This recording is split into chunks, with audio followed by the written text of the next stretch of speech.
I watched a perfectly good SUV stumble into a $6,000 transmission rebuild.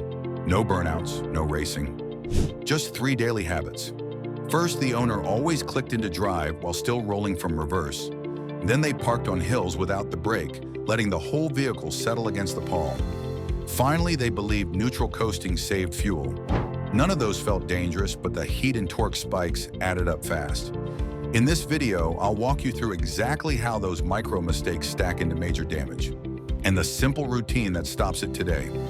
Before we move on, please take a moment to subscribe to the channel and like the video. If the wheels are barely moving, how does a 1 mile/hour shift hit the transmission so hard? It comes down to what's actually happening inside the case when you nudge the lever from reverse to drive while the car is still rolling backward.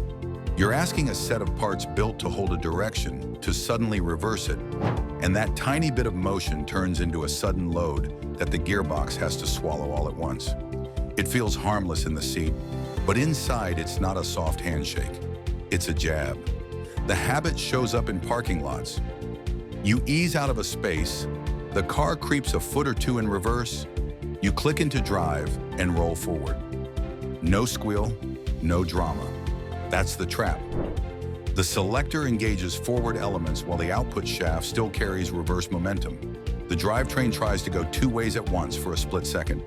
That sliver of time is where the damage starts. Every single time you do it. Directional clutches aren't built to arrest a moving vehicle. Their job is to lock a member and hold torque after the torque converter has smoothed the flow.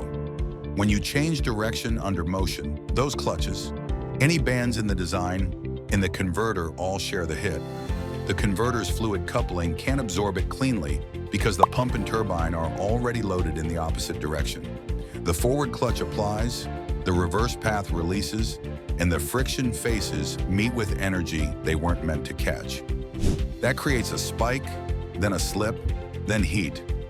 Think of a treadmill still running and you decide to stop it with your shoes instead of the stop button. The belt doesn't care about your plan. Your soles do. In the transmission, the friction material is your shoes. It drags, it gets hot, and it glazes. Do it once, no big story. Do it every morning and afternoon, and you've written the ending already. Owner's manuals quietly warn against rolling shifts for a reason.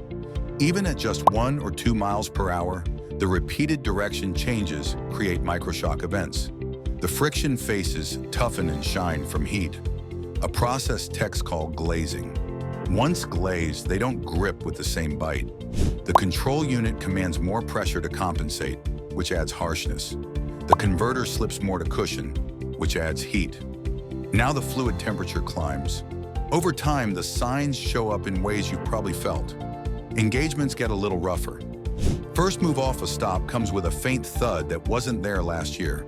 Shifts hang or hesitate, then snap in. On a warm day after a lot of stop and go, it's worse. That's not random. Each micro slip you created in the past left a little heat behind. Heat ages the fluid. As ATF oxidizes, it loses lubricity and its hydraulic behavior goes sloppy. Valves respond slower, clutches take longer to apply, and the whole thing runs hotter still. That cycle compounds. A tiny slip becomes a bigger one next week because the fluid no longer protects the same way. Higher temps thin the film between steel and friction, so wear accelerates. At scale, that's how a habit that feels gentle becomes a repair estimate you didn't expect. Rebuilds and replacements for modern automatics often run in the thousands. That bill doesn't arrive out of nowhere. It's billed in small installments every time you skip the full stop. The fix costs nothing and works immediately. Press the brake. Let the car come completely still, then select the new direction. You cut out the torque spike, keep temperatures down, and give the friction material a normal life. If a rolling shift punishes clutch packs while the vehicle is moving, the next quiet habit pushes hard on the transmission even when you're parked, and it announces itself with that loud clunk on a hill. That loud clunk when you leave a hill park spot isn't random. It's the sound of the drivetrain releasing a bind that started the moment you let the car settle on the transmission. On an incline, thousands of pounds push downhill, and a small metal pal takes the hit when it shouldn't. That noise is a hint that something tiny is holding back a lot more than it was meant to. The habit is simple and common. You stop with the foot brake, slide the shifter straight into park, lift your foot, and walk away without setting the parking brake. On level ground, you get away with it. On a hill, the vehicle rolls a few inches until the weight rests against the plow. It feels stable, but the load migrates from the tires and breaks into the transmission case. Next time you hop in and try to pull the lever out of park, you feel resistance and hear that snap. That's the bind unloading. A parking pawl is a lock for a stationary output shaft, not a wedge for a rolling vehicle. When you let the car lean on it, the pawl and the mating gear teeth take a compressive load they weren't designed to carry repeatedly. The output shaft twists slightly. Linkages see extra force. Bushings and detents fight the tension.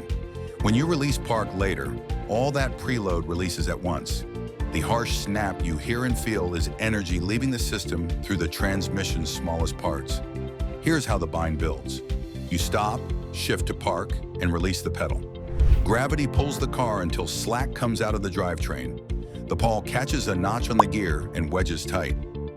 Now the drivetrain is preloaded. The next morning, you press the brake, try to move the lever, and it resists because the pawl's tooth is pinched between heavy gear faces.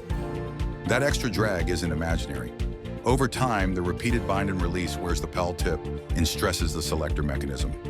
There's a better sequence that avoids the load entirely. Brake to a complete stop. While holding the foot brake, apply the parking brake firmly. Only then shift into park.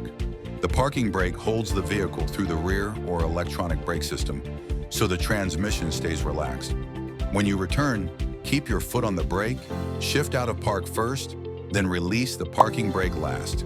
No clunk, no bind, and no strain on the pawl or the gear. Let's address the neutral coasting myth while we're here. Modern fuel-injected engines cut fuel during deceleration when you're in gear and off the throttle, so rolling downhill in drive already uses virtually no fuel. Neutral doesn't help economy, and it can make re-engagement rough. If the wheels are spinning fast and the transmission is uncoupled, dropping back into drive forces a rapid match of engine and output speeds. That jolt can hit worn mounts and internals hard, and repeating it adds where you never needed. There's also a safety and legal angle.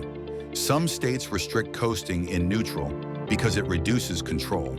With the engine disconnected, you lose engine braking and fine control over vehicle speed, which matters on grades and in traffic.